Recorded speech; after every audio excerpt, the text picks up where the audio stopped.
আসসালামু আলাইকুম। Lithuanian university থেকে যারা মেডিয়েশন নিয়ে বসে আছেন, টিআরপিতে অ্যাপ্লিকেশন করার জন্য রেডি, কিন্তু ব্যাংক স্টেটমেন্ট নিয়ে নানান ধরনের প্রশ্ন এবং নানান ধরনের কনফিউশন। ফর এক্সাম্পল, আপনার টিআরপি অ্যাপ্লিকেশনের জন্য যে ব্যাংক স্টেটমেন্ট প্রয়োজন, সেটার জন্য আপনি কত মাসের ম্যাচুরিটি লাগবে এবং এফিডেভিট লাগবে কিনা এবং কার অ্যাকাউন্টে দেখাতে পারবেন, আপনার অ্যাকাউন্টে নাকি আপনার স্পন্সরের অ্যাকাউন্টে, এবং কে হবে আপনার স্পন্সর, এই সকল বিষয়বস্তুগুলো নিয়ে অনেক কনফিউশনে ভুগছেন। সো তাদের জন্য এই ভিডিওটা অনেক গুরুত্বপূর্ণ হতে যাচ্ছে, কারণ এই ভিডিওতে আমি দেখিয়ে দেব কিভাবে এই সমস্যাগুলো সমাধান করবেন। সকল কনফিউশন এই ভিডিওর মাধ্যমে দূর করে দেওয়ার চেষ্টা করবো ইনশাআল্লাহ। তো শেষ পর্যন্ত দেখতে থাকুন, আশা করি আপনার উপকারে আসবে।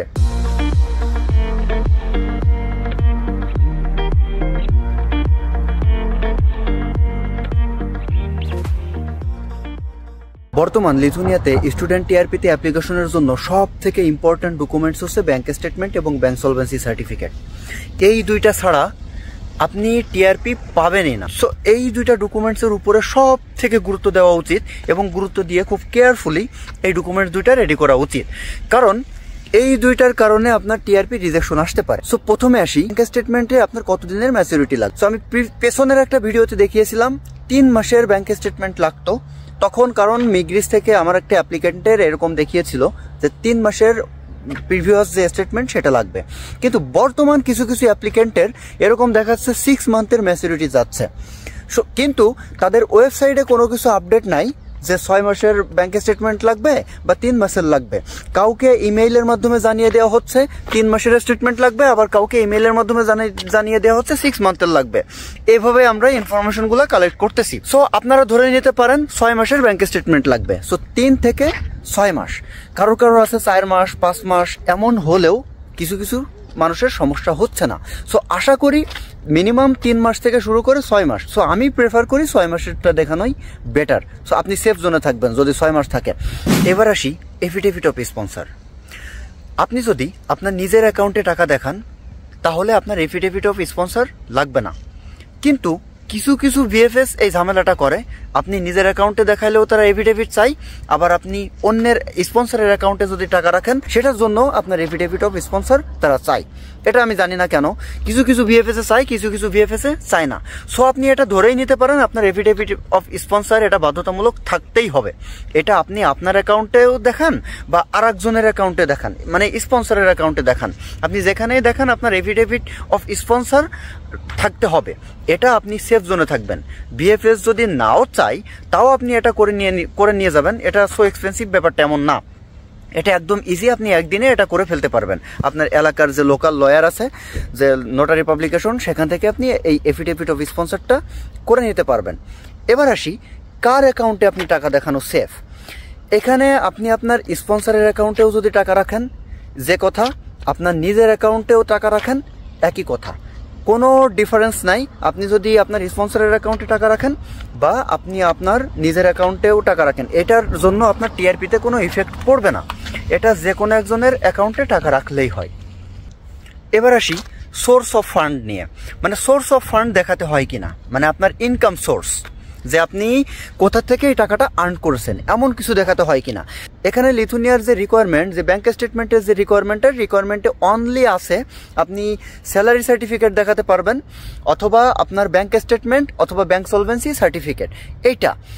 তো ওরা যেটাই বলুক, আপনি যদি ডকুমেন্টসটা একটু বেশি বেশি দেন সেটা আপনার জন্য পজিটিভ প্রভাব পড়বে, এটা আপনার জন্য পজিটিভলি আসবে, রেজাল্ট আসবে। সো আমি প্রেফার করি আপনার যে ডকুমেন্টসগুলো এটা একটু বেশি বেশি দেওয়ার, কারণ সোর্স অফ ফান্ডস এটা দেখানো বেটার। এটা আপনার অ্যাকাউন্টে যদি দেখান তাও আপনি টাকাটা কোথা থেকে পাইছেন। আপনি তো স্টুডেন্ট, আপনি ইনকাম করেন না, ইনকাম করবেন না, পড়ালেখার উপরে ফোকাস করবেন, এটাও তারা জানে। আপনি বাংলাদেশে ইনকাম করতেছেন না, এটাও তারা, আপনি স্বাভাবিক। এটা আপনি বাংলাদেশ থেকে ইনকাম করবেন না, আপনি পড়ালেখার উপরে ফোকাস করবেন, এটাই স্বাভাবিক। এখানে আপনার জব নাই, এটাও সিম্পল ব্যাপার। সো এই ব্যাপারটা আশা করি বুঝতে পেরেছেন।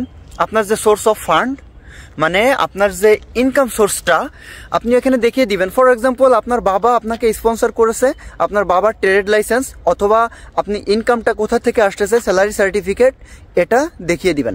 অথবা আমি সাজেস্ট করি একটা জিনিস, সেটা হচ্ছে আপনার যদি বাবা জবও করে থাকেন, সাপোজ আপনার বাবা বাংলাদেশে সাধারণত স্যালারি একটু কম থাকে, এই কারণে এটা হচ্ছে সুইটেবল হবে না। সুতরাং আমি সাজেস্ট করি একটা ট্রেড লাইসেন্স করে নেবেন। একটা ট্রেড লাইসেন্স করে নিয়ে সেইটা থ্রুতে আপনি দেখাবেন আপনার ইনকাম সোর্সটা। আপনি টিন সার্টিফিকেট একটা করে রাখবেন। সো আপনার ট্রেড লাইসেন্স এবং একটা টিন সার্টিফিকেট ওই বিজনেসের আন্ডারে, সেটা করে জমা দিয়ে দিবেন এবং দেখাবেন আপনার বাবা বিজনেস করে। এটা দেখাবেন, এটা দেখালে এই জিনিসটা সলভ হয়ে যাবে, এটার কোনো প্রবলেম থাকবে না। সাপোজ আপনি যদি আপনার বাবা 50,000 টাকা ইনকাম করে, তাতে 300 ইউরো বা 350 ইউরো মতো আসে, কিন্তু এটা দিয়ে আপনার বাবা আপনাকে স্পন্সর করবে নাকি তার ফ্যামিলি চালাবে? এই কারণে আমি প্রেফার করি আপনি ব্যাংক স্টেটমেন্টের সাথে আপনার যে ইনকাম সোর্সটা, আপনি ট্রেড লাইসেন্স এবং টিন সার্টিফিকেট, এই দুইটা ডকুমেন্টস দেখিয়ে দিবেন, তাহলে আপনি টোটালি সেফ জোনে থাকবেন। এবার আসি, কে আপনাকে স্পন্সর করতে পারবে। অনেকের মনে প্রশ্ন থাকে, আমার বাবা করতে পারবে নাকি, আমার ভাই করতে পারবে, আমার খালু করতে পারবে কিনা, এই ধরনের। এখানে বিষয়টা হচ্ছে আপনার সাথে রিলেটিভ, আপনার যে কোনো রিলেটিভ আপনার এই স্পন্সর করতে পারবে। আপনার বাবা করতে পারবে, আপনার খালা করতে পারবে, আপনার খালু করতে পারবে, যে কেউ করতে পারবে, কিন্তু এফিডেভিটে সুন্দরভাবে মেনশন করা থাকবে। সাপোজ আপনার খালু যদি আপনাকে স্পন্সর করে, তাহলে আপনার খালু ওখানে সুন্দরভাবে লিখে দিবে যে আমার রিলেটিভ, এর জন্য আমি সকল খরচ বহন করার জন্য প্রস্তুত। সে যদি লিথুনিয়াতে পড়তে যায়, সেক্ষেত্রে ওর সকল খরচ আমি বহন করব। এটা এফিডেভিটের যে ফরম্যাটটা দেখলে আপনি বুঝতে পারবেন। ভিডিওতে আমি এত ডিসক্রাইব করতে পারছি না, ভিডিওটা অনেক বড় হয়ে যাবে। তো আশা করি বুঝতে পেরেছেন, এখানে আপনার যে কোনো রিলেটিভ এটা স্পন্সর দেখাতে পারবেন। কারণ লিথুনিয়ার মাইগ্রিস থেকে, লিথুনিয়ার গভর্নমেন্ট থেকে এমন কিছু বলে দেওয়া নাই যে আপনি অমুক দেখাতে পারবে না, এ দেখাতে পারবে বা সে দেখাতে পারবে না, এরকম ব্যাপারটা এমন যে আপনার টাকাটা থাকলেই হয়েছে। আপনি লিথুনিয়াতে এসে পড়ালেখার যে খরচটা, সেই খরচটা বহন করার ক্ষমতা থাকলেই হয়েছে, দ্যাটস ইট। এবার আসি, লিথুনিয়াতে স্টুডেন্ট ভিসা আসার জন্য ব্যাংকে কত টাকা দেখাতে হবে। এখানে মাইগ্রিসের রুলসে লেখা আছে, মাইগ্রিসের যে রিকোয়ারমেন্ট, সেখানে সুন্দরভাবে লিখে দেওয়া আছে যে লিথুনিয়ার যে সাবসিস্টেন্স, মানে মিনিমাম ওয়েজ, যেটা মিনিমাম ওয়েজের 50%, লাইক মিনিমাম ওয়েজ যেটা, সেটার 0.5x, মানে হাফটা আপনাকে পার মান্থ দেখাতে হবে। সো এখানে আপনার যে মিনিমাম ওয়েজটা, লিথুনিয়ার মিনিমাম ওয়েজ হচ্ছে 1038 ইউরো পার মান্থ। সো সেটার অর্ধেক করলে আসে 519 ইউরো। সো এখানে এই 519 ইউরোরে 12 দিয়ে যদি গুণ করা হয়, তাহলে কত আসে? সো এখানে এই 519কে 12 দিয়ে গুণ করলে আসে হচ্ছে 6228 ইউরো। 6228 ইউরো। সো এখানে মিনিমাম আপনাকে 6228 ইউরো প্লাস হচ্ছে 800 ইউরো। সো 7028 ইউরো দেখানো সেফ। এখানে 800 ইউরোটা হচ্ছে এই কারণে ট্রাভেল এক্সপেন্স। যদি আপনার কোনো প্রবলেম হয়, আপনার লিথুনিয়া থেকে রিটার্ন করতে হয় এনি টাইম, সেক্ষেত্রে আপনাকে এই 800 ইউরোটা আপনাকে ব্যাংক স্টেটমেন্টের সাথে দেখাতে হবে, মানে ব্যাংকে রাখতে হবে আর কি। সো এখানে 7000 ইউরো। সো আমি সাজেস্ট করি মিনিমাম 8000 ইউরো আপনি দেখিয়ে দিবেন। 8000 ইউরোতে আপনার বাংলাদেশি টাকায় কনভার্ট করলে এক্সচেঞ্জ রেট অনুসারে যেটা আসে ওটা হিসাব করে নেবেন, নিয়ে সেই অনুসারে আপনি বিডিটি দেখিয়ে দিবেন। এবং আর একটা জিনিস, ইম্পর্ট্যান্ট বিষয়, সেটা হচ্ছে আপনার ব্যাংক সলভেন্সি সার্টিফিকেটে ওই দিনের এক্সচেঞ্জ রেট অনুসারে, ফর এক্সাম্পল আপনি 8000 ইউরো দেখাইছেন, আজকে হচ্ছে জুলাইয়ের 8 তারিখ। সো জুলাইয়ের 8 তারিখে আপনি যে এক্সচেঞ্জ রেটটা, ওই এক্সচেঞ্জ রেট অনুসারে আপনি ব্যাংকের সলভেন্সি সার্টিফিকেটে আপনি ইউরোতে কনভার্ট করে দিবেন। মানে আপনি বাংলাদেশি টাকায় 12 লক্ষ টাকা দেখাচ্ছেন, এবং বাংলাদেশি টাকায় 12 লক্ষ টাকায় ইউরোতে কনভার্ট করলে কত ইউরো আসে সেই ইউরোটা মেনশন করে দিবেন ব্যাংকের স্টেটমেন্টে, ব্যাংক সলভেন্সি সার্টিফিকেটে এটা মেনশন করে দিবেন। স্টেটমেন্টে তো এটা পসিবল না, স্টেটমেন্টে অনলি বিডিটি থাকবে। এবং এফিডেভিট স্পন্সর যেটা, সেটাতেও ওই ব্যাংক সলভেন্সির সাথে মিলিয়ে সেমভাবে ইউরোতে মেনশন করে দিবেন। আশা করি আপনি বুঝতে পেরেছেন কত টাকা আপনার ব্যাংকে দেখানো সেফ।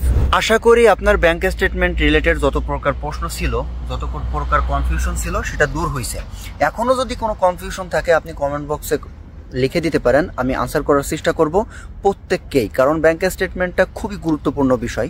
আর একটা জিনিস বলে রাখি, আপনাদের যদি মিগ্রিস অ্যাপ্লিকেশন করতে প্রবলেম হয় বা ভিএফএস অ্যাপয়েন্টমেন্ট নিতে কোনো সমস্যা হয়, সেই ক্ষেত্রে আপনার যদি কোনো সার্ভিস প্রয়োজন হয় আমার থেকে, সেক্ষেত্রে আপনি ডেসক্রিপশনে দেওয়া হোয়াটসঅ্যাপে কন্ট্যাক্ট করতে পারেন এবং মিগ্রিস অ্যাপ্লিকেশন থেকে শুরু করে যত প্রকার ভিসা প্রসেসিং সেটার জন্য যদি আপনার কোনো সার্ভিস প্রয়োজন হয়, সেক্ষেত্রে আপনি ডিসক্রিপশনে দেওয়া হোয়াটসঅ্যাপ নাম্বারে কন্ট্যাক্ট করতে পারেন। অনলি মিগ্রিস অ্যাপ্লিকেশনের জন্য হলেও, বা আপনার স্টেপ বাই স্টেপ আপনি সব করেছেন, একটা জায়গায় আটকাই গেছেন, সেই জিনিসটার সার্ভিস নিতে চান, সেটাও এভাবে কাটাভাবেও আপনি হেল্প চাইলে আমি করতে পারবো, কোনো সমস্যা নাই। সো আজকের ভিডিওটা এই পর্যন্তই। আশা করি আপনি সব কিছুই বুঝতে পেরেছেন, এবং ভিডিওটা যদি ভালো লাগে থাকে টাচ করে লাইক বাটনে ক্লিক করে দিবেন, এবং যদি আমার ভিডিও আপনার কোনো উপকারে আসে তো অবশ্যই সাবস্ক্রাইব বাটনে ক্লিক করে সাবস্ক্রাইব করে রাখবেন, এবং যদি আপনি এই ভিডিওটা পেজ থেকে দেখে থাকেন ফলো বাটনে টুস করে ক্লিক করে সাথেই থাকবেন। দেখা হবে নেক্সট কোনো ভিডিওতে, সে পর্যন্ত ভালো থাকুন, সুস্থ থাকুন। আসসালামু আলাইকুম।